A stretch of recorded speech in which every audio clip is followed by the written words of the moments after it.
Évangile de Matthieu, chapitre 11, verset 25. L'évangile de Matthieu, chapitre 11, à partir du verset 25. Il est écrit qu'en ce temps-là, Jésus prit la parole et dit: « Je te loue, Père, Seigneur du ciel et de la terre, de ce que tu as caché ces choses aux sages et aux intelligents, et de ce que tu les as révélées aux enfants. Oui, Père, je te loue de ce que tu l'as voulu ainsi. Toutes choses m'ont été données par mon Père, et personne ne connaît le Fils si ce n'est le Père. Personne non plus ne connaît le Père si ce n'est le Fils, et celui à qui le Fils veut le révéler. Venez à moi, vous tous qui êtes fatigués et chargés, et je vous donnerai du repos. Prenez mon joug sur vous et recevez mes instructions, car je suis doux et humble de cœur, et vous trouverez le repos pour vos âmes, car mon joug est doux et mon fardeau est léger. » Gloire à Dieu. Seigneur, de cette façon, nous voulons venir à toi, Jésus, parce que nous voulons être des gens de repos, des gens qui se trouvent auprès de toi, Seigneur Jésus. Nous voulons que tu te révèles à nous encore. Tu nous révèles le Père et tes Pères, tu nous révèles le Fils, afin que nous puissions marcher victorieux, Jésus, pendant cette marche terrestre que nous avons devant nous, Jésus. Béni soit ton nom, Jésus. Amen. Amen. Alléluia. Voilà. Donc, c'est vrai que sans la révélation du Père, on ne peut pas venir à Jésus, et sans la révélation du Père, on ne peut pas connaître Jésus non plus, comme il était marqué dans ce passage. Mais c'est pour les enfants d'Israël, et c'était le premier commandement. Écoute Israël, l'Éternel, ton Dieu est un, ou ton Dieu est unique, ou encore ton Dieu est le seul éternel. Et il s'est révélé aux enfants d'Israël, il s'est révélé plus particulièrement à Moïse, avec le nom de Yahvé, comme nous le savons. Et dans le buisson ardent, Dieu se présentait à Moïse: « Je suis celui qui suis. » Et c'est intéressant ce nom. Et des fois, quand je suis à la maison, je fais toutes sortes de choses, ou sinon je ne fais rien. Je parais très présent. Et ma femme essaie de me parler, il essaie de me dire quelque chose, mais il n'y a pas de réponse, ou il n'y a pas de réponse qu'il veut. Et il pense que je suis en train de penser quelque chose. Je suis un peu distrait. Et il devient impatient parce qu'il n'y a pas de réponse. Je suis absent, bien que présent. Et donc, Dieu, pourtant, il est présent. Il est présent au milieu des enfants de Dieu. Et merci Seigneur, dans cette réunion de prière, il est présent.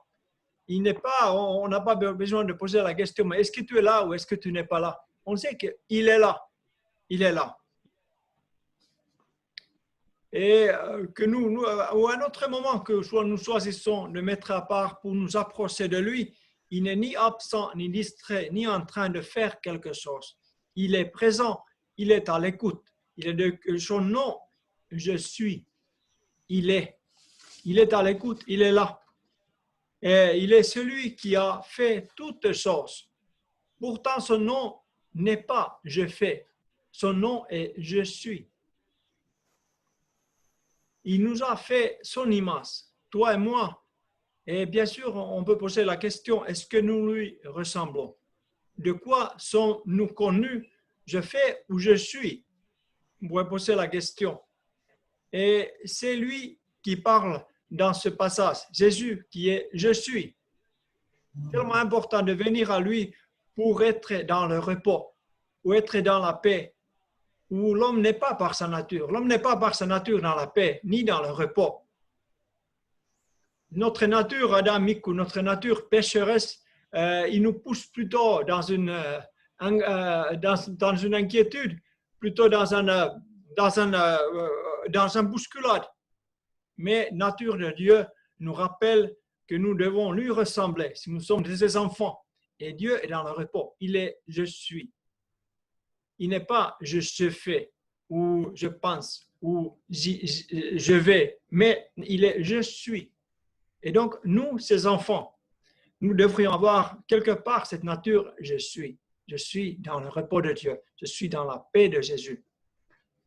Et dans la loi de Moïse, il a reçu 10 commandements, mais il y avait un commandement qui était traduit comme le signe d'alliance entre Dieu et son peuple. Et ce commandement était le commandement du repos, le sabbat. Sanctifie le jour du repos. C'était juste un dîme pour donner à Dieu. Un dîme pour se souvenir qu'on devrait ressembler à Dieu. On devrait ressembler à celui qui est dans le repos, celui qui est dans la paix, qui n'est pas dans la bousculade. Et il ne fallait porter aucun fardeau à ce jour de sabbat. Mais maintenant, sous la nouvelle alliance, il ne faut plus jamais porter le fardeau, sauf celui de Jésus. Il faut amener tous nos fardeaux à Jésus. Et aucun de nos journées, on ne devrait pas porter le fardeau de péché ni de culpabilité, mais justement ressembler à Jésus qui est le prince de la paix, qui est « Je suis ». C'est lui qui parle dans ce passage. Et son fardeau est bénéfique et son fardeau est léger. Et son fardeau donne une direction pour ma vie et un sens pour notre vie. Son fardeau, il a donné un sens pour la vie de Moïse. Il était né dans le paradis de Pharaon, mais son fardeau pour son peuple l'a poussé pour aller voir son peuple. Donc, il ne savait pas trop au début quoi faire avec ce fardeau, mais il lui a donné la direction, il lui a donné le sens, il lui a donné la vigueur, il lui a donné la passion. Et Jésus, son fardeau pour nous, il a poussé à Gethsémane. Son fardeau l'a poussé jusqu'à la croix. Son fardeau l'a dévoré sur la croix. Il lui a donné la direction, il lui a donné le sens. Il lui a donné le but pourquoi il était sur la terre.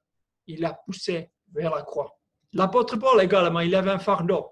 Il devait aller être un témoin de Jésus jusqu'à Rome.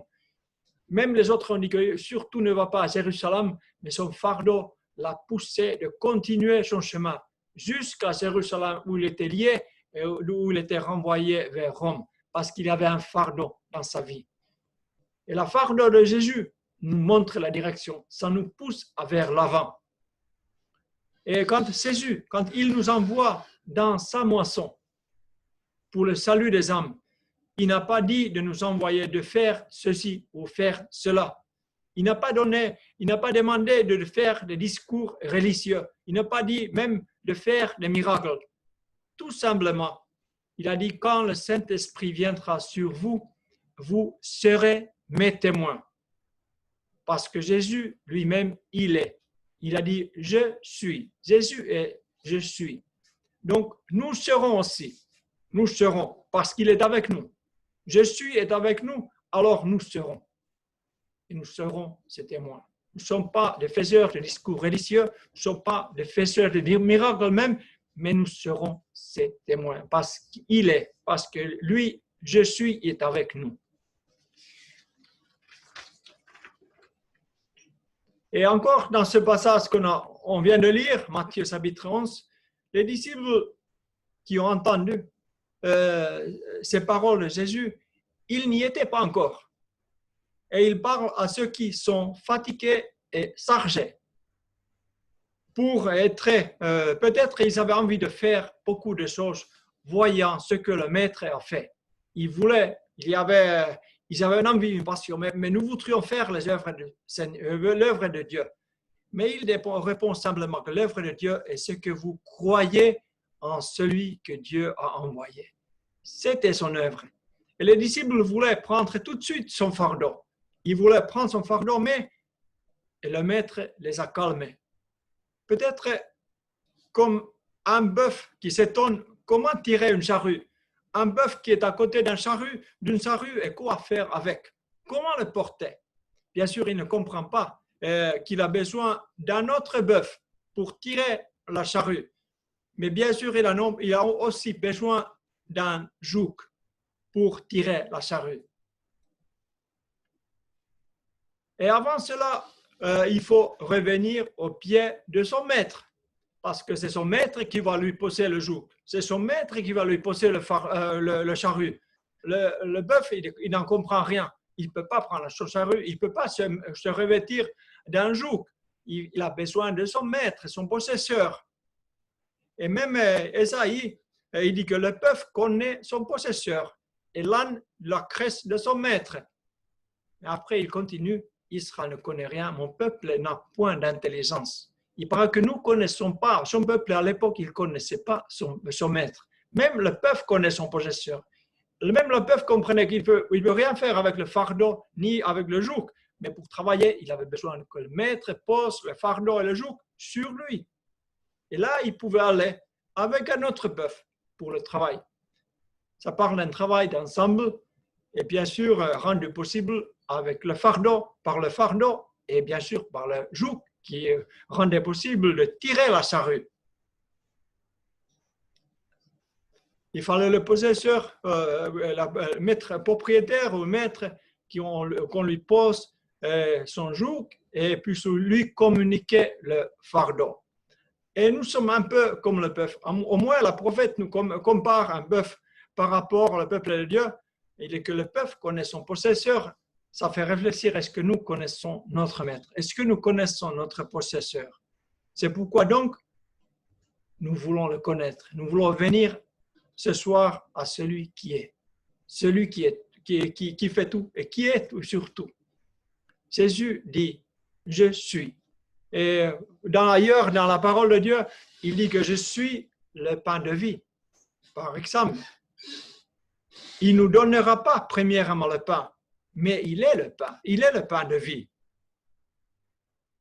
Jésus a dit que je suis la lumière du monde.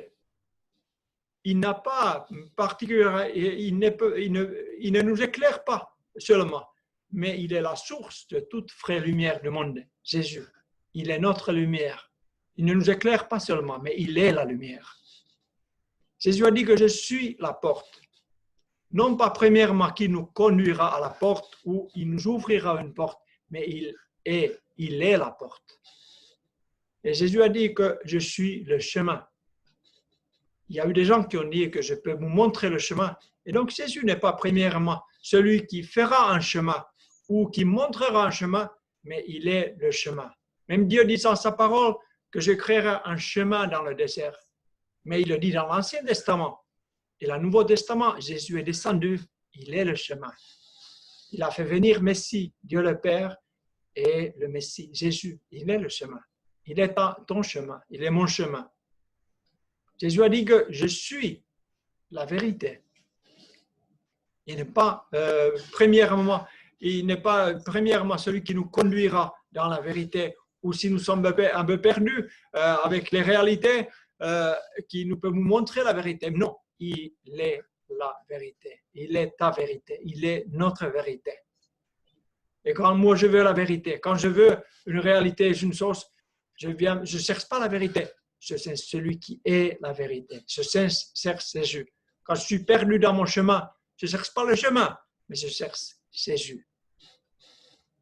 Quand je ne trouve pas l'issue, quand je ne trouve pas la porte, je ne cherche pas la porte, je cherche Jésus. Quand je suis dans la noire, je ne cherche pas l'éclairage en boule, je cherche Jésus, qui est ma lumière.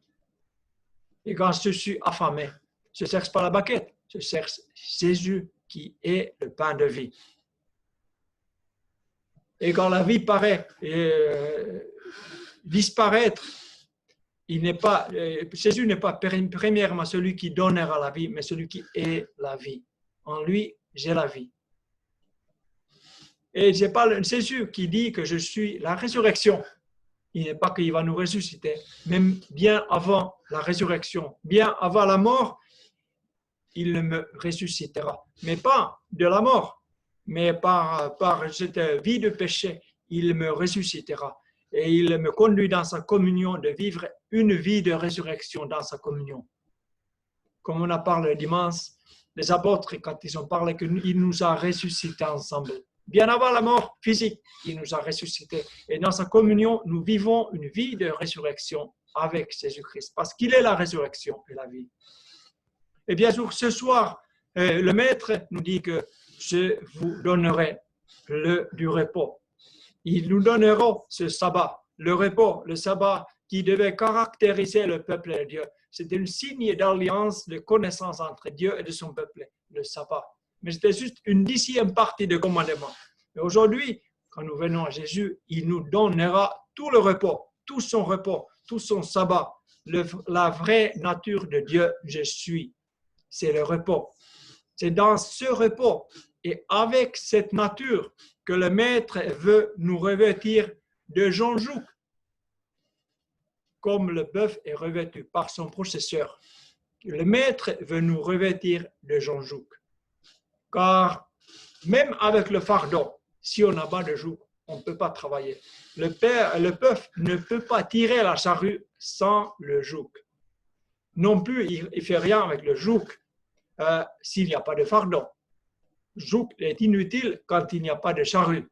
Il se promène pour rien, pour trop de fardeau, trop de poids sur sa neck, et il peut abandonner le joug aussi bien s'il n'y a pas de fardeau. Le joug nous rend capables de tirer la charrue, tirer le fardeau. On a vu dans la vie de Moïse, on a vu la vie de Jésus, dans la vie de Paul. Dans la vie de Moïse, il avait un grand fardeau pour le peuple de Dieu, peuple d'Israël. Mais il ne savait pas quoi faire avec ce fardeau. Il a mal agi parce que le Seigneur devait lui apprendre. Le Seigneur de lui-même, le Maître, devait lui poser un joug avec quoi il pouvait tirer le fardeau, tirer la charrue, afin que l'œuvre soit faite. Et il a dû apprendre pendant 40 ans au pied du Maître que le propriétaire puisse lui poser le joug sur son épaule. Et là, il a pu commencer à tirer la charrue. Il a commencé à faire l'œuvre de Dieu après un apprentissage de 40 ans dans le désert, au pied du Maître. Il a dû apprendre le repos. Il a dû apprendre la tranquillité. Et dans ce repos et dans cette tranquillité, un joug lui a été posé.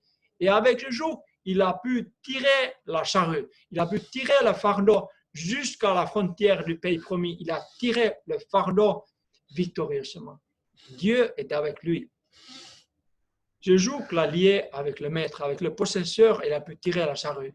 Jésus, par l'onction du Saint-Esprit, il a pu accomplir son ministère. Il a pu tirer le fardeau. Il a pu accomplir ce que le Père lui a donné, le fardeau de son ministère, qu'il a poussé jusqu'à la croix. Mais ce n'est pas été fait. Ce fardeau n'a pas été tiré, ce charrue n'a pas été tiré sans le joug. Le joug, c'était l'onction du Saint-Esprit qui avait reçu à son baptême. L'apôtre Paul, à sa conversion, il a reçu un fardeau pour les peuples païens, pour les nations. Mais pour cela, il a dû attendre 3 jours. Ananias vienne et pose sa main, le baptise, qui reçoit l'onction du Saint-Esprit. Et il a tout de suite commencé. Il a pu tirer son fardeau. Et il a pu, sous l'onction du Saint-Esprit, il a pu accomplir son ministère pour la gloire de Dieu. Il a donné sa vie. Donc, le joug, c'est l'onction et le revêtement du Saint-Esprit. Le fardeau, c'est le travail de Dieu qui est devant nous. C'est le fardeau pour les âmes, c'est le service. Mais ce qui permet de faire le service, j'ai le joug. Jean le joug, le bœuf ne peut pas tirer la charrue Jean le joug. Nous non plus, nous ne pouvons pas faire le service selon le Seigneur sans l'onction du Saint-Esprit. Et comment se revêtir, comment mettre le joug sur nos épaules? C'est le Maître qui le met. Nous ne pouvons pas mettre le joug sur nos épaules. Mais prenez mon joug, c'est le Seigneur qui est le pousseur. Et comment il le fait? C'est dans le repos. C'est dans la tranquillité. Quand nous venons à Jésus, venez à moi et prenez mon joug. Lui, il est je suis. Il est un Dieu de repos, Dieu de paix. Et dans ce repos, à ses pieds, le Maître va poser son joug et il va communiquer son fardeau. C'est difficile d'aller porter la bonne nouvelle. C'est difficile à porter, l'annoncer l'évangile si on n'a pas le fardeau.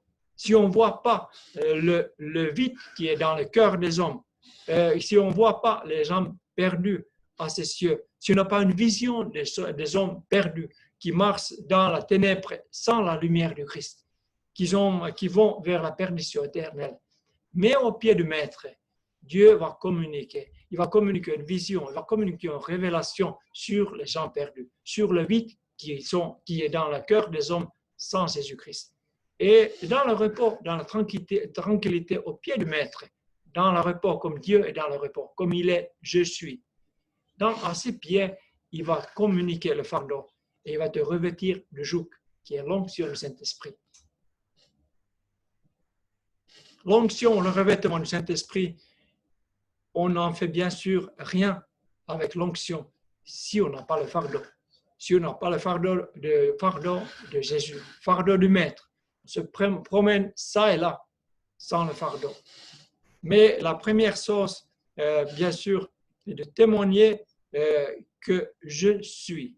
Être un témoignage de celui qui est je suis. Et moi aussi, je suis avec Jésus. Je ne suis pas, premièrement, que je fais, ou je dis, ou je vais, mais je suis. Je suis comme le Maître. Le fardeau, c'est le souci pour le salut des âmes perdues. Et c'est la révélation de Dieu sur le vide qui se trouve dans la vie des personnes qui sont perdues sans Jésus-Christ. Et Dieu veut vous communiquer, Dieu veut me communiquer ce fardeau. Et sans cette fardeau, sans cette révélation, ce serait difficile d'annoncer l'évangile, difficile d'être le témoin de Jésus. Mais par sa grâce, il me communiquera son fardeau quand je viens à lui, quand je suis comme lui. Comment recevoir cette révélation? Jésus dit, venez à moi. Venez à moi, c'est dans le repos de Dieu et dans la présence de Dieu, présence de Jésus, qu'il nous communique sa nature, son caractère, son fardeau, son joug. Psaume dit que flot appelle un autre flot, ou on peut traduire le profondeur appelle à notre profondeur. Si vous avez goûté que le Seigneur est bon, vous voulez plus de lui. Si vous êtes entré dans son fleuve, vous voulez entrer plus profondément. Je parle à ceux qui ont goûté. Ceux qui ont goûté que le Seigneur est bon. Et si vous avez goûté, le profondeur appelle à notre profondeur. Un profondeur appelle à aller plus profondément dans le fleuve de Dieu. Comme Ézéchiel a vu un fleuve de Dieu, que certains qui ont entré, l'eau était jusqu'à genoux, et puis ils sont entrés plus. Ils sont entrés plus en profondeur, et l'eau est arrivée jusqu'à la taille. Et plus ils sont entrés encore plus dans la profondeur, et ils n'avaient plus de pieds, ils ont dû nager, et c'est le torrent qui les a menés. Et c'était pas un torrent, c'était pas une tempête de malédiction, une tempête de colère, mais c'était un torrent de bénédiction, le torrent du Saint-Esprit, qui parlait de cette venue du Saint-Esprit dans nos vies et sur l'Église de Jésus-Christ. Et sans cette onction, sans cette soupe de Dieu, sans cet outil de Dieu dans nos vies, qui est la personne du Saint-Esprit, nous ne pouvons pas tirer la fardeau. Nous ne pouvons pas faire un service pour l'Éternel. Mais Dieu veut que nous fassions ce service. Mais surtout, il veut que nous venions à lui. Nous lui ressemblions. Lui qui est. Lui qui n'est pas, qui ne dit pas que je fais. L'Éternel dit que je suis celui qui suis. Et toi aussi, en Jésus-Christ, tu peux être celui qui est. Et Christ te revêtira. Il te bénira, il donnera son onction. Et avec ce que tu es, tu peux porter le fardeau et tu peux gagner des âmes et Dieu te bénira, il bénira ta service. Amen.